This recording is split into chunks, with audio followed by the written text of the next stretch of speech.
In recent months, even Israel's closest allies, like the UK, Germany, and France, have sharply condemned Israel's expansion of settlements in the occupied West Bank. This marks a significant shift in tone from these nations, who have historically supported Israel on the world stage. Now, their statements are not just diplomatic formalities, but urgent warnings about the consequences of continued settlement growth. These countries argue that building new settlements on land Palestinians claim for a future state makes peace nearly impossible and violates international law. They point to decades of failed negotiations, saying that every new settlement further erodes the possibility of a two-state solution. For Palestinians, these settlements represent not just a political obstacle, but a daily reality of displacement and restricted movement. The scale and location of the new settlements are seen as a deliberate attempt to permanently alter the map, threatening regional stability. Critics warn that these changes are not just about land, but about shaping the future of the entire region. The more entrenched the settlements become, the harder it will be to reverse course and achieve any lasting peace. With the war in Gaza raging and violence rising in the West Bank, these allies have moved from words to action, signaling a major shift in their approach. Some have begun to reconsider arms sales, while others are pushing for sanctions or international investigations. The sense of urgency is palpable, as leaders warn that unchecked settlement expansion could ignite even wider conflict. The UK and EU have long called these settlements illegal, but now, their criticism is more urgent and public than ever. European leaders are coordinating their responses, seeking to present a united front. They are also engaging with the US and other global powers, hoping to build broader consensus and increase pressure on Israel to halt its settlement activities. They fear Israel's current policies are isolating it internationally and undermining its own security. There is growing concern that the erosion of international support could have long-term consequences for Israel's diplomatic standing and its ability to maintain peace with its neighbors. The security situation on the ground is also deteriorating, with more frequent clashes and rising tensions. This united front from key Western powers is a clear message. Business as usual is over. The international community is demanding accountability and real change, not just promises. For the first time in years, there is a sense that the status quo cannot hold, and that the world will not look away from what happens next. The world is watching, and the stakes for peace have never been higher. What happens in the West Bank now could shape the future of the Middle East for generations to come. At the center of the controversy is the E1 settlement plan, a proposal that, while focused on a relatively small stretch of land, has the potential to reshape the entire Israeli-Palestinian conflict.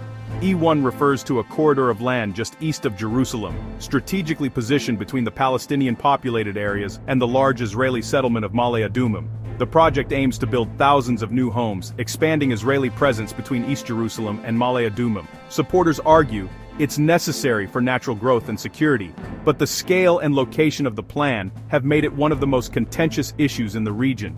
Its location is critical.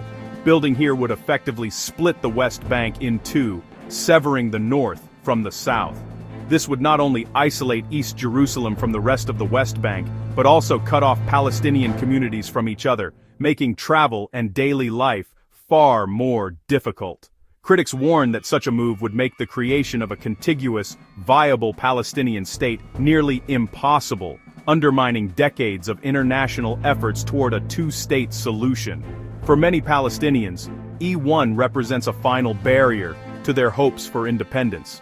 The European Union and the United Kingdom have repeatedly condemned the E1 plan, calling it a clear breach of international law and a direct threat to any future peace agreement. Their statements reflect deep concern that E1 could permanently alter the region's political landscape. Meanwhile, Israeli officials, including Finance Minister Bezalel Smotrich, have openly acknowledged that the goal is to prevent the establishment of a Palestinian state. For them, E1 is a linchpin in securing Israeli control over Greater Jerusalem and the surrounding areas. For Western allies, E1 is not just another settlement expansion. It's a red line that, if crossed, could trigger diplomatic crises and reshape alliances. The international community sees E1 as a test of Israel's intentions and a symbol of the broader struggle for peace.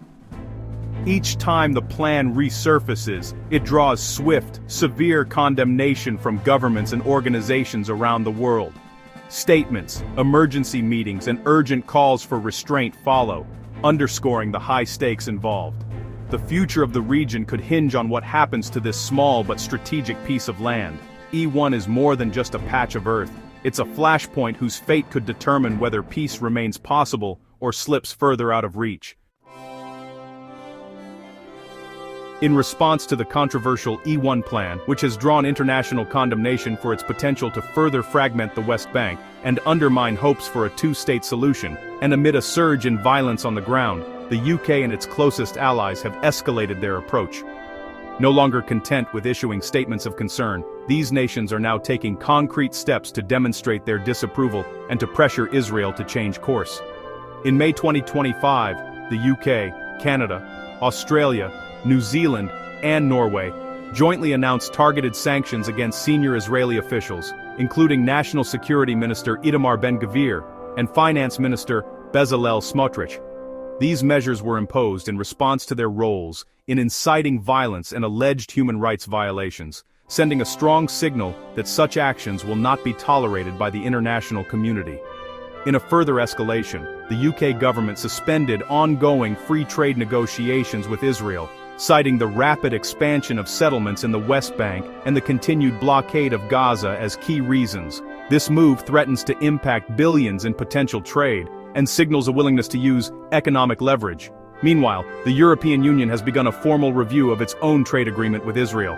If the EU decides to restrict Israel's access to its vast markets, the economic consequences could be severe, further isolating Israel from its traditional partners. France, a key EU member, has gone a step further by openly debating the recognition of a Palestinian state. This move, once considered unthinkable, is now gaining traction among lawmakers and the public, reflecting a dramatic shift in European attitudes. In addition, several European countries are considering or have already implemented bans on Israeli defense companies from participating in major arms fairs and security expos, further tightening the diplomatic and economic screws. The diplomatic fallout has been swift. The Israeli ambassador to the UK was formally summoned to the Foreign Office, a rare and serious diplomatic rebuke that underscores the gravity of the situation and the growing frustration among Western governments. These coordinated actions by Western powers represent a significant turning point, marking the beginning of a new tougher phase in their relationship with Israel. The unity and resolve displayed by these countries send a powerful message. The message is clear: continued defiance of international norms and expansionist policies will come at a cost, and the world is watching closely to see how Israel will respond to this mounting pressure. The diplomatic pressure is a direct response to a worsening humanitarian crisis. Since October 2023, Gaza has faced devastating bombardment and a crippling blockade, with over 53,000 Palestinians killed and famine looming. In the West Bank, violence and settler attacks have surged, displacing over 41,000 Palestinians in just 16 months. Human rights groups say settler violence, often unchecked by Israeli forces, is forcing Palestinians from their homes. In Gaza, the crisis is acute. Starvation and bombardment. In the West Bank, it's chronic. Displacement and fear. The UK and its allies cite both crises as reasons for their actions, calling the situation a moral and legal failure. They argue that ignoring these realities is unacceptable. The pressure on Israel is about more than politics. It's about upholding basic human rights. The two-state solution has long been the world's answer to the Israeli-Palestinian conflict, two nations side by side in peace. But every new settlement, especially in strategic areas like E1, carves up the land meant for a future Palestinian state. As settlements grow, the dream of a viable, contiguous Palestinian state fades. Alternatives, like a single state, raise fears of endless conflict or a system of permanent inequality. The UK and its allies believe this may be the last chance to save the two-state solution. Their urgent condemnation is an attempt to prevent a future of perpetual violence and occupation. The stakes are nothing less than peace for generations to come. Israel's government has responded to international pressure with open defiance. Finance Minister Smotrich and others vow to keep building, calling foreign criticism hypocritical and irrelevant. They argue the West Bank is disputed, not occupied, and that settlement is a national right. Israeli leaders say security threats from groups like Hamas justify their actions in both Gaza and the West Bank. They accuse the international community of double standards and betrayal. For Israel's current government, settlement expansion is a core mission, not a bargaining chip. This deepens the rift with Western allies, making compromise ever more elusive. For Palestinian officials, the E1 plan confirms their worst fears. Israel is trying to destroy any hope of statehood. They're calling for more than words, demanding concrete international intervention to stop annexation and protect civilians. Palestinian leaders warn that without decisive action, the region faces explosive instability and mass displacement. They welcome recent sanctions, but say they're overdue and not enough. Their demands: broader sanctions, recognition of Palestine, and an international protection force. The humanitarian crisis is central to their plea: tens of thousands killed, famine looming, daily violence. Their message: sympathy is not enough. The world must act now to enforce international law and end the occupation. The United States, Israel's closest ally, takes a more cautious approach than Europe. While officially opposing settlement expansion, the U.S. response to E1 has been measured, focusing on securing a Gaza ceasefire. The U.S. is deeply concerned about the humanitarian crisis and the future of the two-state solution. But strong domestic support for Israel and strategic ties make public pressure difficult. The U.S. often prefers private diplomacy, creating a gap with more outspoken European allies. Unlike the UK and EU, the U.S. has not imposed sanctions or suspended trade talks. Instead, it's focused on brokering a ceasefire and increasing humanitarian aid. The U.S. position is one of strategic ambiguity, supporting peace, but reluctant to confront Israel directly. The Israeli-Palestinian conflict isn't just a regional issue, it has global consequences. Instability here threatens global trade, energy supplies, and international security. The conflict tests the principles of international law and the rules-based order established after World War II. When these rules are ignored, it weakens protections for all nations.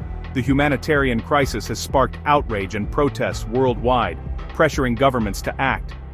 The suffering of civilians, especially children, is a moral call to action. The world faces a choice: endless conflict or a just peace that offers dignity to both peoples.